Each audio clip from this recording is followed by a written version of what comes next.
Hello friends, welcome to WiFi study changing the way of learning. स्वागत है आप सभी का इंडिया के number 1 study channel WiFi study पर, पार्ट ऑफ अन अकेडमी। एक टीचर का काम पढ़ाने के साथ साथ अपने स्टूडेंट्स को समय समय पर मोटिवेट करना भी होता है।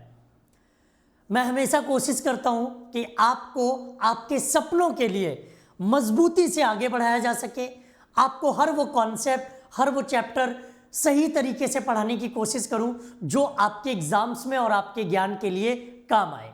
इसके अलावा कई बार हम टीचर्स की जिम्मेदारी ये भी बन जाती है कि आपको सही तरीके से मोटिवेट भी किया जाए।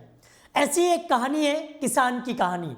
मुझे उम्मीद है अगर आपने इसको 1 मिनट ध्यान से सुना तो आप अपनी जिंदगी के कई साल अच्छे बना सकते हो या पूरी जिंदगी अच्छी बना सकते हो। एक किसान था, वो अपने खेतों पर काम कर रहा था। खेतों पर काम करते करते उसकी एक घड़ी खो गई। वो उसकी घड़ी उसके पिताजी के द्वारा गिफ्ट की गई थी, इसलिए उसका उस घड़ी के साथ में इमोशनल टच था। वो परेशानी के साथ उस घड़ी को ढूंढने लगा। बहुत कोशिश की लेकिन वो उस घड़ी को नहीं ढूंढ पाया। फिर उसने देखा कि उसके झोपड़ी के बाहर कुछ बच्चे खेल रहे थे। उनसे उसने कहा कि मेरी घड़ी खो गई है और जो घड़ी ढूंढ कर दिखाएगा, जो घड़ी ढूंढ कर लाएगा, उसको मैं उचित इनाम दूंगा। सारे बच्चों ने कोशिश की, बच्चों भी उस घड़ी को नहीं ढूंढ पाए। कोई बच्चा उस घड़ी को नहीं ढूंढ पाया। किसान निराश, उदास, हताश बैठा हुआ अपनी जगह पर। सारे बच्चे चले गए। एक बच्चा किसान के पास आया और उसने कहा कि मैं आपको घड़ी ढूंढ कर दूंगा। किसान ने सोचा something is better than nothing. चलो ठीक है, उसने कोशिश की कि हाँ ठीक है, आप घड़ी को खोज लीजिए और आप घड़ी मेरी ढूंढ के दिखा दीजिए।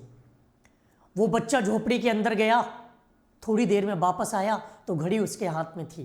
किसान खुश हो गया। किसान ने पूछा कि इतनी कोशिश मैंने की, इतनी कोशिश सारे बच्चों ने की और कोई घड़ी नहीं ढूंढ पाया, आप ये घड़ी कैसे ढूंढ लाए? तो बच्चे ने कहा कि जब सारे लोग चले गए तो शांति हो गई, कोई शोरगुल नहीं था। फिर उसने ध्यान से घड़ी की टिक टिक की आवाज सुनने की कोशिश की और वो टिक टिक की आवाज घड़ी की सुनाई दी। उसी दिशा में वो गया और घड़ी ढूंढ लाया। अब इससे हमें शिक्षा क्या मिलती है? कंसंट्रेशन, एकाग्रता। जिंदगी की भागम भाग में हम उलझे रहते हैं, इधर भाग रहे उधर भाग रहे, इनकी सुन रहे, इन्होंने जैसा कहा उन्होंने कर लिया, इन्होंने ऐसा कहा उसने कर लिया। दूसरों की सुनने के आधार पर ही हम काम कर रहे हैं। जिंदगी में कभी हम अपने आप को टाइम नहीं देते। 24 घंटे में 2 से 4 मिनट भी ऐसे नहीं होंगे जब हम अपने आप के बारे में अकेले में सोचते हो, अपने आप के बारे में सोचते हो कि मुझे क्या करना चाहिए, मुझे मेरे लिए क्या सही होगा, मुझे इसका ये काम करना चाहिए या नहीं करना चाहिए। हमेशा हम दूसरों की कही गई बातों पर लगे रहते हैं। आज से एक प्रण कर लो, एक डिसीजन ले लो, एक वचन दे दो खुद को प्रॉमिस कर दो कि कुछ भी हो जाए 1 या 2 मिनट अपने लिए जरूर निकालेंगे। और जब आप अपने लिए निकालने लगोगे ना, मुझे उम्मीद है कि आप अपने आप को बेटर तरीके से जानते हो, आपकी कमजोरियां क्या हैं, आपकी स्ट्रेंथ क्या है। जब तक आप अपने आप को टाइम नहीं देंगे तब तक आप सफल नहीं हो सकते।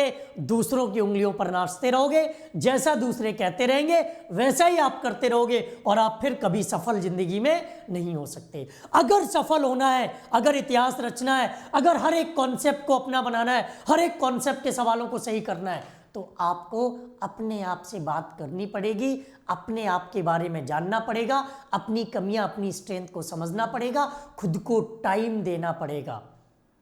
दिन में कुछ टाइम ऐसा निकालो, मोबाइल फोन, बाहरी दुनिया, घर परिवार के लोगों से बिल्कुल अलग बैठ के केवल और केवल अपने बारे में सोचो कि मुझे क्या करना चाहिए, कहां पर मैं पीछे रह रहा हूं, कहां पर हमसे चूक हो रही है, जहां पर मैं हार रहा हूं। वो काम अगर आप करेंगे तो जिंदगी में कभी आप दूसरों से पीछे नहीं रहेंगे, दूसरों से 10 कदम आगे ही रहेंगे। और मुझे उम्मीद है आप में से अगर 10% भी ये मान गए तो वो टॉपर अपनी क्लास से ही निकलेंगे। Thank you. जय हिंद, जय भारत।